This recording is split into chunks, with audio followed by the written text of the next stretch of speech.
உங்களுக்கு ஒண்ணு தெரியுமா? நீங்க எல்லா ஞாயிற்றுக்கிழமையும் ரெகுலரா சபைக்கு செல்கிற ஆட்களா இருக்கலாம். ஊர்ல இருக்கிற எந்த கன்வென்ஷன் மீட்டிங் நடந்தாலும் உடனே பஸ், ட்ரெயின்னு பிடிச்சுட்டு நீங்க எல்லாத்தையும் அட்டெண்ட் பண்ற ஆத்மாவா கூட நீங்க இருக்கலாம்.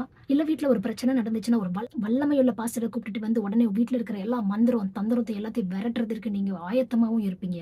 ஆனா ஒண்ணு மட்டும் நீங்க செய்யவே மாட்டீங்க. அது என்னன்னு தெரியுமா? நீங்க முழங்கால் படியிட்டு ஜெபிக்கிறத நீங்க பண்ணவே மாட்டீங்க. அத சாத்தான் உங்கள பண்ண விடவே மாட்டான். சில நேரம் உங்களுக்கு நீங்க தனியா இருக்க பிரேயர் பண்றதுக்கு சான்ஸ் கிடைக்கும். ஆனா உங்களால பண்ண முடியாது. ஏன்னா நீங்க உங்களுக்கு ஒரு மனசெல்லாம் வெறுமையா இருக்கும். என்னடா வாழ்க்கை இது அப்படின்னு சொல்லிட்டு நம்ம நினைச்சது எதுவுமே நடக்கலையே அப்படின்னு சொல்லிட்டு ஒரு கஷ்டத்த குடுத்துருவோம். வெறுமையா இருக்கும். ஸோ நீங்க என்ன செய்ய மாட்டீங்க? நீங்க பிரேயர் பண்ண மாட்டீங்க. உடனே அவரோட சமூகத்த நீங்க என்ன செஞ்சுருவீங்க? புறக்கணிச்சுருவீங்க.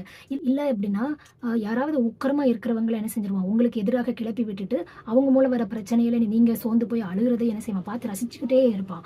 இல்ல அப்படின்னா, "பாத்தியா உனக்கு அது பண்ணல, இது பண்ணல. பாத்தியா அவங்களுக்கு அதெல்லாம் பண்ணியிருக்காங்க. பாத்தியா உனக்கு இன்னும் பண்ணல." அப்படின்னு சொல்லிட்டு ஒரு அவிசுவாசத்த குடுத்துருவான். நீங்களும் மனசு தளர்ந்து போய், "ஐயோ! எனக்கு இது நடக்கலையே." அப்படின்னு சொல்லிட்டு ஏசப்பாவோட அழுதுகிட்டு, கண்ணீர் சிந்திட்டு, நீங்க என்ன செய்வீங்க? உடனே அவருடைய சமூகத்த நீங்க என்ன புறக்கணிச்சுருவீங்க. அந்த தந்திரமான பிசாசு வேற என்ன செய்வான் அப்படின்னா, சுத்தி நம்மளுக்கு சந்தோஷமான இருக்கிற மனுஷங்கள குடுத்துருவான். நல்ல மனிதர்கள குடுத்துருவான். அவங்க என்ன பண்ணுவாங்கன்னா, எப்ப பார்த்தாலும் உங்ககிட்ட வந்து வந்து பேசிக்கிட்டே இருப்பாங்க. 24 மணி நேரமும் ஊர்ல இருக்கிற எல்லா கதையும், வீட்ல இருக்கிற எல்லா கதையும் உங்ககிட்ட பேசிட்டே இருப்பாங்க. உங்கள ஜெபிக்க விடவே மாட்டாங்க. இதுவும் ஒரு சாத்தானின் தந்திரம் தான்.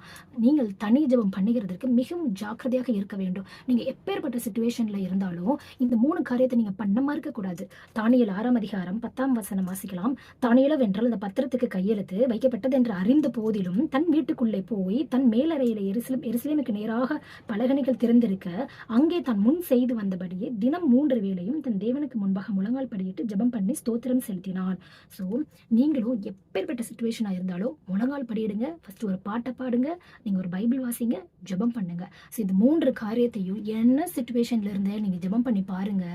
வல்லமையாய் தேவன் கிரியை செய்யறத உங்க வாழ்க்கையில நீங்க காண்பீங்க. அங்க எந்த அவிசுவாசமான காரியம் நடந்தாலும் உங்களுக்கு ஒரு எதிர்க்கத்தக்க பலனையும் குடுப்பாரு. பரிசுத்த ஆவியானவர் உங்க மேல இறங்கி வருவாரு. நீங்க ஜெயிக்கிற ஆத்துமாவ தான் உங்கள நீங்க பார்ப்பீங்க. கர்த்தராகிய இயேசு கிறிஸ்துவின் நாமம் மகிமைப்படுவதாக. ஆமென்.